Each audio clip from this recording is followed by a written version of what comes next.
കുറച്ച് കാലം കൊണ്ട് ഐ മീൻ ഒത്തിരി ലൈഫ് എന്ന് പറയാൻ പറ്റില്ല, പക്ഷെ കുറച്ച് കാലം കൊണ്ട് ഒരുപാട് പാട്ട് പാടിയിട്ടുണ്ട് നജീം. ഞാൻ ശ്രദ്ധിച്ചേക്കുന്ന എന്നാന്നറിയാം, നജീം പാടിയേക്കുന്ന മുഴുവൻ റൊമാൻറ്റിക് പാട്ടുകളാണ് കൂടുതലും, അല്ല മറ്റേ പാടിയിട്ടില്ലെന്നല്ല, കൂടുതലും റൊമാൻറ്റിക് പാട്ടാ. പക്ഷെ എനിക്കറിയേണ്ട എന്തറിയോ, അത് ഭയങ്കര ടച്ചിങ് ആ, അത് ഭയങ്കര എന്നാ പറയാ ഫീൽ ചെയ്തിട്ടൊക്കെയാ ആ പ്രണയത്തെ കുറിച്ച്. ഏതായാലും നജീം അങ്ങനെ ആണെന്നുള്ള രീതിയിൽ ഫീൽ ചെയ്ത് ടച്ച് ചെയ്തൊക്കെയാ പാടുന്നത്, നമുക്ക് അത് മനസ്സിലാക്കാൻ പറ്റും. എനിക്ക് തോന്നിയതാണ് നജീമിന്റെ റൊമാൻസിനെ കുറിച്ച് വേണം എനിക്കൊന്ന് അറിയാം. ഇപ്പൊ തന്നെ അത് പറയണല്ലേ, കല്യാണത്തിന് മുമ്പേ ഞാൻ പ്രണയഗാനങ്ങൾ പാടിയിട്ടുണ്ട്, കല്യാണത്തിന് ശേഷവും പ്രണയഗാനങ്ങൾ പാടിയിട്ടുണ്ട്. പിന്നെ അത് നമ്മളിങ്ങനെ പാട്ടിന്റെ ലിറിക്സ് ഒക്കെ ഉൾക്കൊണ്ട് പാട്ടിനെ ഇങ്ങനെ പ്രണയിക്കുകയാണ് അതിലൂടെ. പ്രണയം ചോദിച്ചില്ല, നജീമിന്റെ ബേസിക് റൊമാൻസ് പ്രണയത്തെ കുറിച്ച്. അപ്പൊ നമ്മുടെ പ്രണയം ഇങ്ങനെ പാട്ടിലിങ്ങനെ അവസാനിക്കുന്നതാണ്, കൂടുതൽ അതിർവരമ്പുകൾ ലംഘിച്ച് മുന്നോട്ട് പോയില്ല. അതാണ് ആ പാട്ടിന് അത്ര ഭംഗി കിട്ടിയെന്നായിരിക്കും. നജീമിന് ഇഷ്ടമുള്ള ഒരു പാട്ട് ഏതാ റൊമാൻറ്റിക് പാട്ടുകളിൽ? ഇത് ഞാൻ പാടിയതാണ്, അതാ വേറെ നജീം പാടിയത് മതി. തൊട്ടു തൊട്ടു എന്നുള്ള പാട്ടാണ് ഞാൻ പെണ്ണ് കണ്ട സമയത്ത്. എന്നാ പിന്നെ രണ്ടും പാടും. എന്നാ ശരി പാടാം. അല്ല പിന്നെ ഓരോ കഥയുണ്ട് അതിന്റെ പുറകിലെ. ഒന്ന് പാടിയേ. പെണ്ണ് കാണാൻ വന്നപ്പോ തന്നെ തൊട്ടു തൊട്ടാ പാട്ട് പാടിയിട്ട് അത് പറഞ്ഞു തരണേ. എന്റെ ദൈവം എനിക്ക് മേല കുഞ്ഞിനെ പറയാനല്ലേ മോളെ. കുഞ്ഞിനെ എന്നെ കണ്ടപ്പോ ഒന്നും മറക്കാൻ തോന്നിയില്ല, കുഞ്ഞങ്ങ് വർത്താനം പറയട്ടെ. വേണ്ടട്ടോ. അത് പാടിയേ, ആ പെണ്ണ് കണ്ടപ്പോ ആദ്യം പാടിയേ.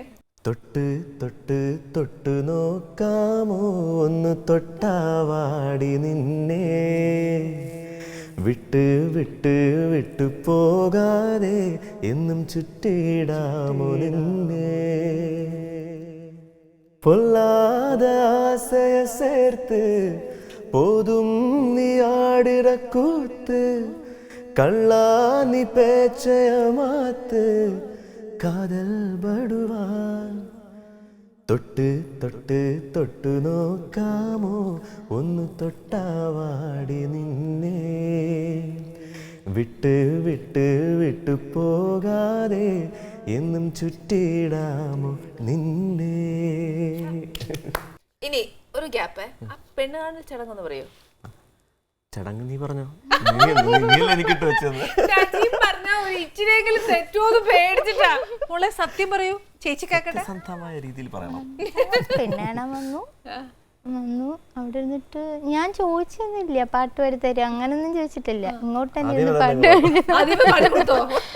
അവിടെ പെണ്ണ് അവിടെ വന്നിരുന്നു, എന്തൊക്കെയോ ഇങ്ങനെ ചോദിച്ചു. അത് കഴിഞ്ഞിട്ട് ഞാൻ അങ്ങനെ പാട്ട് പാടി തരാൻ പറഞ്ഞു, പാട്ട് പാടി തന്നു.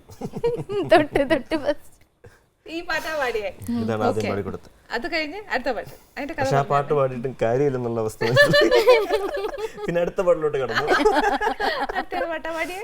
പിന്നെ നമ്മൾ പാടിയ പാട്ട് ഇതാണ്. എന്താണ് കൽബേ എന്താണ് കൽബേ, നാടാകെ കേൾക്കും നാദമോടെ ദഫ് പോൽ നീ മിടിക്കുന്നതെന്താണ്, എന്താണ് കൽബേ എന്താണ് കൽബേ. ഈ പാട്ട് പാടിയതോടി ഏകദേശം നജീം ശരിക്കും ഭയങ്കര സോഫ്റ്റ് ആണ്. നജീമ ശരിക്കും ഞാൻ കേട്ടേക്കുന്ന എന്താ പറയുക, നജീം പാടുന്ന കൂട്ടത്തിൽ നല്ലോണം ഡാൻസ് ചെയ്യുന്നു കേട്ടിട്ടുണ്ട്. അതാരെ പറഞ്ഞ കണ്ടിട്ടുണ്ടോ ഡാൻസ് ചെയ്യണം? നജീമിന്റെ ഫസ്റ്റ് എക്സ്പ്രഷനിൽ എനിക്ക് എല്ലാം മനസ്സിലായി. ഞാൻ ചുമ്മാ ഇട്ടതൊക്കെ. പക്ഷെ ഞാനൊരു കാര്യം എങ്ങനെ ഡാൻസ് കളിച്ചാലും മറ്റേ തവള 4 കാലിക്കുന്നത് അതുപോലെ പറ്റത്തുള്ളൂ. അതുകൊണ്ട് പക്ഷെ നജീം ഞാനൊരു കാര്യം ചോദിക്കട്ടെ, ഇപ്പത്തെ ട്രെൻഡാണ് നമ്മൾ ഈ സ്റ്റേജിൽ പെർഫോം ചെയ്യുമ്പോഴത്തേക്ക് അതിന്റെ കൂട്ടത്തിൽ ഡാൻസ് ചെയ്യണം, ഭയങ്കര ബഹളം ഉണ്ടാക്കണം, അങ്ങനെ ഒരു രീതി ഇല്ലേ ഇപ്പം? ഉണ്ടോ, അതൊരു ആൾക്കാരെങ്ങനെ ഞങ്ങള് ഇങ്ങനെ വെറുതെ നിന്ന് പാടുന്നേക്കാട്ടിയും കുറച്ചിങ്ങനെ ഒരു കമോൺ അവരിവിടെയൊക്കെ പറഞ്ഞു കഴിഞ്ഞാൽ ഓക്കെ അത്ര മതിയല്ലേ. അപ്പൊ ഡാൻസില് വേണ്ടെന്നാണ് കുറച്ച് സ്റ്റെപ്പ് ഇങ്ങനെ കൈയടിപ്പിക്കാന്നൊക്കെ പറഞ്ഞു, ചെറിയ വലിയ മൂവ്മെന്റ്സ്. പിന്നെ ബേസിക്കലി ഒരു സൈക്കോളജി ഞാൻ കണ്ടേക്കുന്ന എന്നാന്നോ, നമ്മൾ ഈ പാടി ബഹളം ഒക്കെ വെച്ചേച്ച് ചെയ്യുമ്പോഴത്തേക്ക് ഇപ്പൊ കൈയടിക്കാനൊക്കെ വലിയ മെനക്കേട് ഓഡിയൻസിന്റെ ഇടയിലല്ലേ, നമുക്ക് അവരിൽ നിന്നൊരു എൻകറേജ്മെന്റ് ഒത്തിരി കുറവാ. ഒരു എനർജി, ആ എനർജി കിട്ടിയാലല്ലേ നമുക്ക് ഭയങ്കര ഹാപ്പിയാണ്. ഇഷ്ടംപോലെ പാട്ട് ഇങ്ങനെ പാടിക്കൊണ്ടിരിക്കും. മിക്കവാറും അവിടെ ഇവിടെ നിന്ന് ഒരു 2-3 ക്ലാപ്സ് വരുന്നതല്ലാതെ ഒരു നമ്മള് പാടുന്നതിന്റെ ബുദ്ധിമുട്ട്, കാരണം അവർക്ക് ആ ഒരു സപ്പോർട്ട് ചെയ്താലേ നമുക്ക് ഒരു ഈസിനെസ് വരുള്ളൂ പാടാൻ. ഇപ്പൊ ഈ റിയാലിറ്റി ഷോ ചെയ്തില്ലേ, നമുക്ക് മുന്നേ നജീം ചെയ്യുന്നില്ലേ, ആ സമയത്ത് നജീമിനെ നോട്ട് ചെയ്ത ഒരു പാട്ടുണ്ട്, രക്ഷപ്പെടുത്തിയത് ഒരു പാട്ടുണ്ട്. ആ പാട്ട് ഏത്?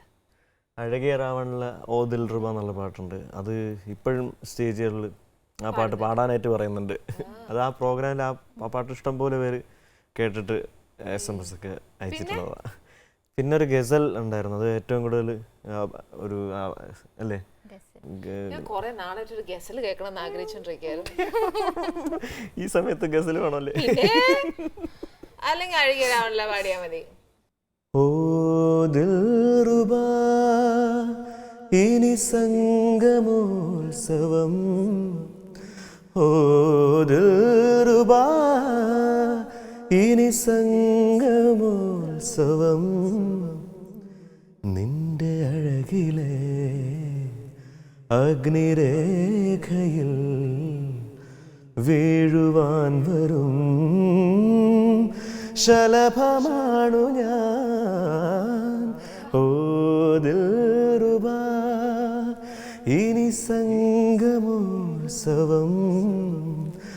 ഓ ദിൽറുബാ ഇനി സംഗമോത്സവം. ഓ എനിക്ക് വയ്യ. ഇത് ശരിക്കും ഞാനുണ്ടല്ലോ, ഈ പാട്ടുകാരൊക്കെ വന്നു കഴിഞ്ഞാൽ പരിശ്രമേ മറന്നു. ഞാൻ ഇങ്ങനെ റാഗ് ചെയ്യുന്ന കൂട്ട്, ഇനി അടുത്ത പാട്ട് പാടൂ, ഇനി അടുത്ത പാട്ട് പാടൂ എന്ന് പറഞ്ഞു തേണ്ടി വരും. അത്ര ഇഷ്ടമാട്ടോ എനിക്ക് പാട്ട് കേൾക്കാനേ ഇഷ്ടമുള്ളൂ, പാടാനൊന്നും അറിയാൻ മേലെ. പാടിയത് നിങ്ങളൊക്കെ എന്നെ എടുത്തിട്ട് യൂണിയൻ ചേർന്നതല്ലോ, അതിലും ഭേദം ഉണ്ടായിരിക്കാന്നല്ല. മോള് പാടുവോ? പക്ഷേ ചേച്ചി സംസാരമൊക്കെ ഭയങ്കര ഇഷ്ടമാണ്, സംസാരിക്കുന്ന രീതിയും. കുക്കിംഗ് ഇഷ്ടമാണ്, പക്ഷെ കുക്കിങ്ങിലപ്പുറം ഇഷ്ടം എനിക്ക് ചേച്ചിയുടെ സംസാര രീതി. അപ്പൊ ചേച്ചിക്ക് പാടാൻ പറ്റും.